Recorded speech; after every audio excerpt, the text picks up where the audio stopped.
I was so embarrassed. And I'm going to tell you about this one time, right? We were so country that the first time that I was brave enough to bring a friend home from school, it was a city girl that I knew from school, right? We get off the bus together. My stomach's going nuts. It's like my body was trying to tell me you shouldn't be doing this. As I walk up my long driveway, I get to my door, open my door, and there it is. There's my mother in all her glory. God, may she rest in peace. She's standing there butchering a deer that is laying on a tarp, which is laying on our kitchen table. My nephew is in a diaper beside her, trying to get to this deer. And the only thing that she can do is look at me and ask me, "Oh, I'm glad you're home. Did you remember to shave the llamas and don't forget to feed the goats?" I just shut the door. And I walked away to go feed the goats. My friend followed, not saying a word. I go, I feed the goats. The goat ends up knocking on her butt because she's a city girl and she didn't know that you just can't take your eyes off of them suckers.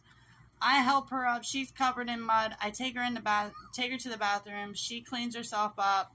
I wait downstairs. My dad asked me to sit down and watch TV. If we wanted to sit and watch TV with them for a little while, of course I do, because I showed respect to my parents. So I sat down and watched what felt like a forever episode of John Wayne and Walker, Texas Ranger. And then my mom, I guess, sees that I'm uncomfortable and says, "Well, why don't you show your friend the internet?" Because she was so proud that we had AOL dial-up at the time and this big burgundy computer that sat in the corner plugged into the phone line. So we get on, we're talking to people on Yahoo Messenger, we're checking our emails and whatnot, and messaging the people from school, all the fun things. But that is something that I will never forget.